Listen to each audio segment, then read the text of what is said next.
Job losses were front of mind for many last year, with speculation management changes among large institutions would trigger wide-scale cuts to headcount. To discuss whether such changes have occurred and recruitment trends for 2014, I am joined by Financial Recruitment Group's Judith Beck. Good morning, Judith. Hi, Kate. Thank you for being here today. Thanks I'm interested to find out, has there been a trigger of large-scale job losses this year in comparison to last year? Is it going to carry on? Well, last year was the worst year ever in our 20 years of recruitment. So that was one year I wanted to see the end of. But that always happens in a downturn. And in recruitment, we tend to see the down trend first, because companies would virtually just call and say, we don't, put that on hold, or we don't need this anymore. And then when the market picks up, we see it early. Well, thankfully, this year has just been a total different change.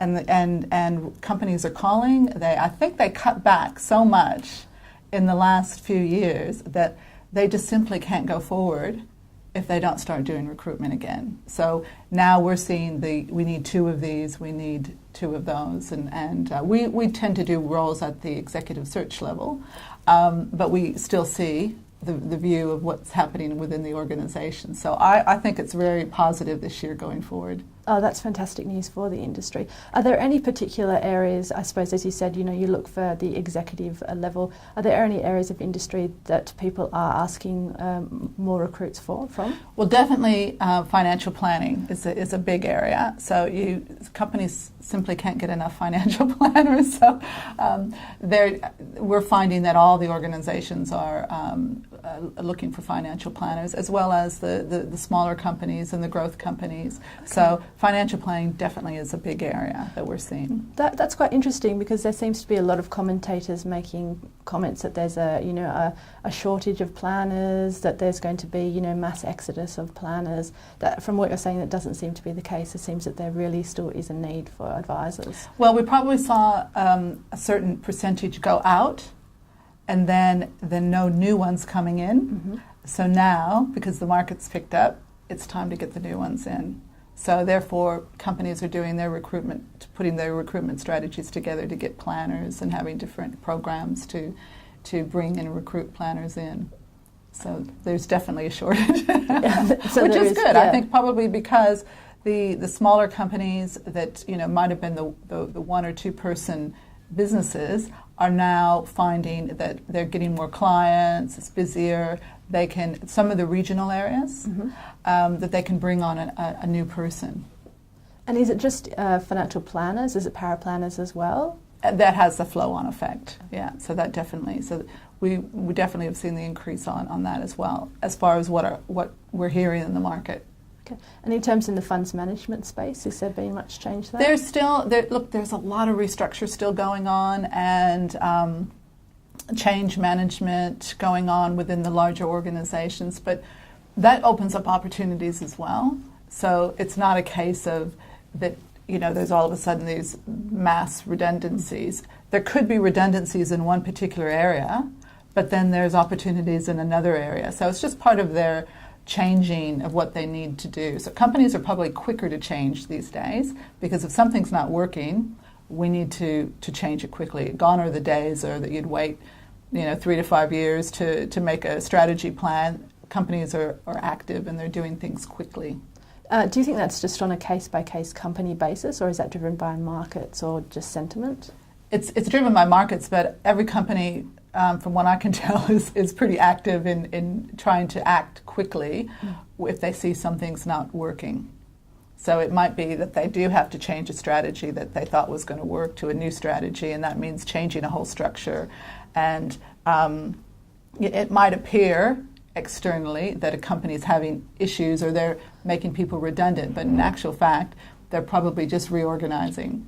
As well as focusing on recruitment, you also have been working very diligently with the female advocacy with the Financial Executive Women's Group, or FEW. Yes. How's that going? You've just celebrated your first year as an organisation. Congratulations. Thank you. It's absolutely going fantastic. Yeah. We had our 1-year celebration and our leadership conference a couple weeks ago, and that really did reinforce that what we were doing we're on the right track, because what we found is that women didn't have the same support networks that perhaps their male colleagues have had throughout their career, and FEW is about making sure that they have an advocate who is like a corporate big sister who can help them along in their career.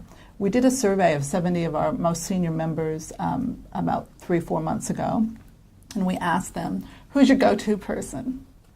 Who's that person that you go to and ask that advice that you perhaps can't ask internally?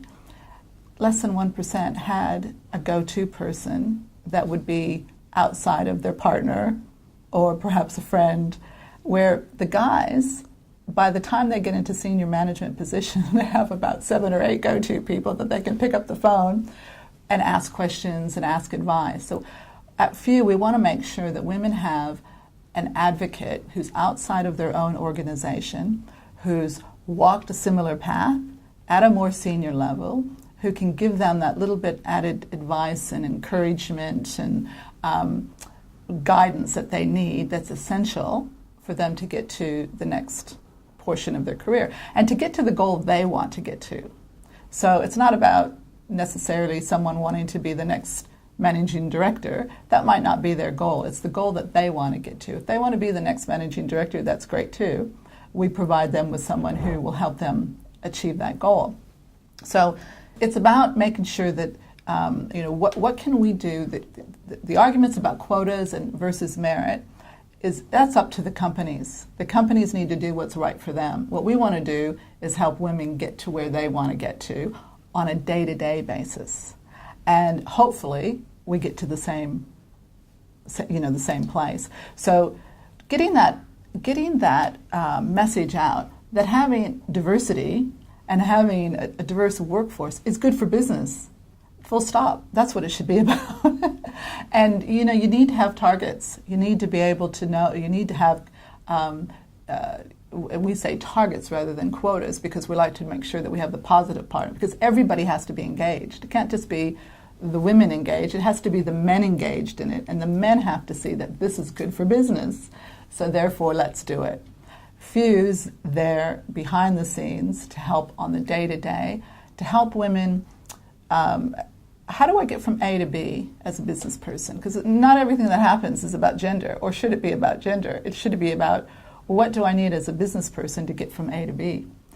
We have part of our support is on the website where the members can go into a confidential part of the website and ask questions of other advocates anonymously, so they can be free to ask whatever they want. And it's very interesting to see the questions on that site, because everybody goes through the first leadership presentation, everybody goes through the first conflict with a colleague, everybody goes through stakeholder management issues, but what they need is someone to actually help them through that.